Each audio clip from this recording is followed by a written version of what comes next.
கல்யாண நாளைக்கு எல்லா வீட்லையும் பெரிய விசேஷம் தாங்க. அதை சரியாக பண்ணணும்னா கரெக்டாக பிளான் பண்ணி பண்ணணும். பிளான் பண்ணாமல் விட்டுட்டு கடைசி நேரத்தில் அவசர அவசரமாக செஞ்சு நிறைய மிஸ்டேக்ஸ் அதனால் பெரிய பிரச்சனை தான் ஆகும். முதல்ல உங்கள் வீட்டில் இருக்க எல்லாரும் ஒன்றா உட்காந்து பேசி யாரெல்லாம் கூப்பிடலான்னு ஒரு லிஸ்ட் எடுங்க. சொந்தக்காரங்க, நண்பர்கள், அப்புறம் பக்கத்து வீட்டுக்காரங்க மொத்தம் ஒரு அழகான லிஸ்ட் எடுத்து வச்சுக்கோங்க. அந்த லிஸ்ட் எடுத்துட்டாவே உங்களுக்கு தெரிஞ்சிடும் மொத்தம் எத்தனை பேர் வராங்கன்ட்டு. அடுத்தது இன்விடேஷன் கிராண்டாலாம் வைக்கணும்லாம் இல்லை. உங்கள் சொந்தக்காரங்களும் தனியாக சிம்பிளாக அழகாக மங்களகரமான ஒரு இன்விடேஷன். நெக்ஸ்ட்டு உங்கள் ஃப்ரெண்ட்ஸுக்குன்னு தனியாக க்யூட்டான சிம்பிளான ஒரு இன்விடேஷன் இருந்தாலே போதும். அவங்க எல்லாரையும் நீங்கள் நேரில் போய் இன்வைட் பண்ணாலே போதும். அவங்களுக்கும் உங்களுக்கும் உண்டான பாசமும் மரியாதை அதிகரிக்கும். அடுத்து சாப்பாடு. பந்தியில் 10 to 12 ஐட்டம்ஸ் இருந்தாலே போதும். ஆடம்பரமாக செலவு பண்ணிட்டு நிறைய வைக்க வேணாம். அதில் பாதி குப்பைக்கு தான் போகும். எதுக்கு நீங்கள் கஷ்டப்பட்டு சம்பாதிச்ச காசை வேஸ்ட் பண்ணணும்? வேணாம். ஒரே ஒரு ஸ்வீட்டாக இருந்தாலும் அதை நீங்கள் மனசார பரிமாறினா அதுவே போதும். கல்யாணத்துக்கு முன்னாடி வாரத்துக்கு ஒரு நாள் உங்கள் வீட்டுக்கு பக்கத்தில் இருக்க ஓல்டேஜ் ஹோம் போய் ஒரு நாள் லஞ்ச் ஸ்பான்சர் பண்ணுங்கள். அப்படி பண்ணிங்கன்னா அங்கே இருக்க பெரியவங்க வயிறார சாப்பிட்டு மனசார உங்கள் பசங்களை வாழ்த்துவாங்க.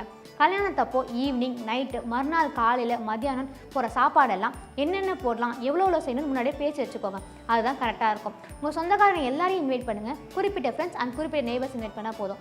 அப்போ தான் உங்களால் எல்லாருமே கவனிக்க முடியும். கல்யாண விருந்தப்போ மாப்பிள்ளை வீட்டுக்காரங்களும் பொண்ணு வீட்டுக்காரங்களும் ஒரு பந்திக்கு எத்தனை பேர் சாப்பிட முடியும் பார்த்து தெரிஞ்சு வச்சுக்கிட்டு அதுக்கேற்ற மாதிரி ஆளுங்களை அனுப்பி சாப்பிட வைங்க.